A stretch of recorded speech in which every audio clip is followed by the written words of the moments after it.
Shabbat Shalom. Shabbat Shalom.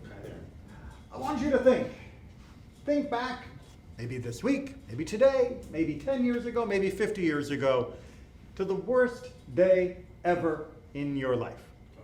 We've all had those bad days, right? And some of us have had more than our fair share of bad days. But for all of us, there has to be a day when just everything went wrong, whether it was trivial, the stubbing of your toe when you got up, and then the faucet handle breaking as you go to brush your teeth, and then the car not starting, and your boss yelling. It might be mundane. It could be something more tragic, a car crash, a terrible incident in your employment, a changing of your family fortunes. We've all had at least one bad day, and more than likely than not, we've had at least one rotten day. Now think about your state of mind on that day. Were you your usual charming, effervescent self? Were you full of patience and understanding for the world around you after your third, fourth, fifth tragedy of that day, or whatever monumental thing had affected you? Or were you perhaps a little snippy? Maybe not in such a good mood anymore as you were in the morning. Maybe not quite ready to hear the joke of a friend or a relative that otherwise would have gone unnoticed, or maybe you even chuckled. Maybe you're not prepared to put up with the minor irritation of the clerk at the store, the general stupidity of the other people in the cars around you in traffic. You just can't take it that day. Maybe, as such, being human, you lashed out. Maybe you verbally lashed out at a loved one or a friend or a stranger. Maybe you called someone to task in harsher terms. Maybe it was even somewhat justified, but you went much further than you normally would. Your emotional reservoir was dry. You had no patience left. There was nothing stopping you from just speaking from that raw place of pain that you had for that moment. More than likely than not, I'm betting on averages here, we have all had at least one moment in our life where we acted in a way that was completely understandable, and yet in hindsight we felt was totally unjustifiable. Words we wish we could take back, a deed we wish we could have undone, and oftentimes it was precipitated, or at the very least incubated, in the badness of a particular day that had just dragged us down.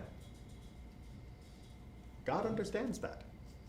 Like I said before when I'm talking about Psalm 99, God knows we make mistakes. Think about Moses' mistake as referenced along with his brother Aaron when they were standing there and the people were demanding water, and they're like, all right, my sisters just died. I am still in mourning, and you people are telling me, oh, we should have gone back to Egypt. Yeah, fine. We're going to get water out of this rock, you bunch of rebels. Which, in Torah terms, is a pretty high level of insult. That is Moses letting loose and insulting the entire nation. Even Moses had a bad day. Now, God forgave him, but God also said there are going to be consequences, because if you look at the nation like this, then you're no longer fit to lead them into the land of Israel. But that's a whole nother conversation.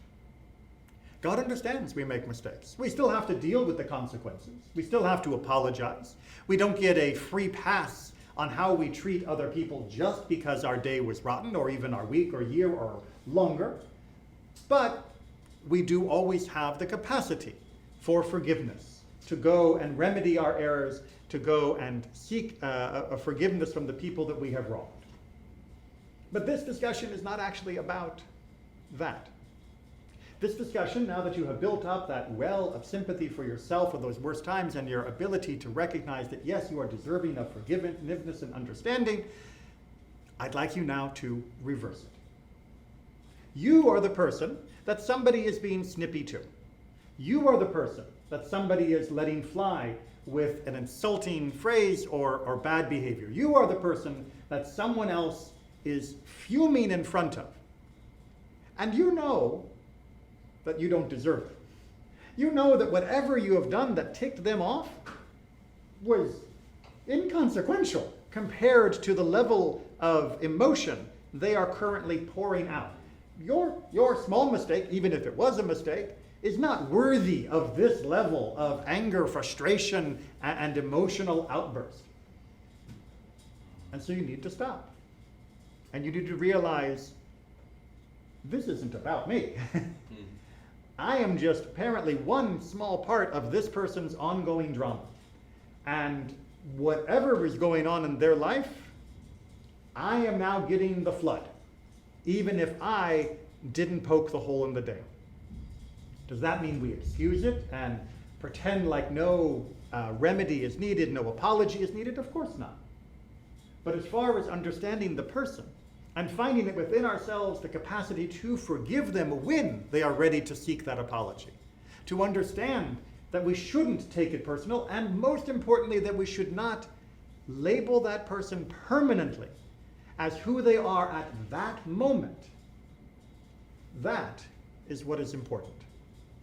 It is very easy to see one person's worst day ever and imagine that their behavior under those circumstances is who they are. But that is unfair to them, just as it would be unfair to us to imagine when we had our bad day that that was who we were.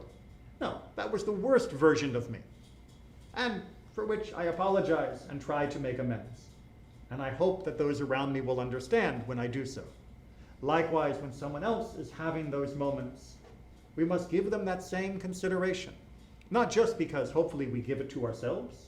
We should forgive ourselves for these errors and seek to fix them rather than believe ourselves to be irredeemable because of these mistakes. But because God has said time and time again that God will forgive us for those mistakes. That God understands that we are trying to be more than our bad day self. That we are trying to reach higher. And that the only way to reach higher is with that forgiveness. Pirkei Avot tells us that we judge people bekaf zahut, on the side of merit. That doesn't mean that we approve of everything they do. It doesn't mean that we excuse what they do. If it is wrong, it is wrong. If it is uncalled for, it is uncalled for, even if they have the emotional justification of the bad day that they are carrying. But by judging them on the side of merit and recognizing that this is not who they are, but merely the circumstances that they are responding to, it becomes easier to give that forgiveness when they seek an apology. It is easier to try and help them to overcome whatever pain they are carrying that has led to this problem, rather than condemning them for that baggage that they are bringing at that moment. In Judaism, we are asked to understand each other just as we understand ourselves. We are each complex, struggling creatures trying to find our way with God's guidance in a difficult and often frustrating world. But together, with a little bit of compassion and understanding and a willingness to seek forgiveness by giving an apology, we can make it a little better. Shabbat Shalom.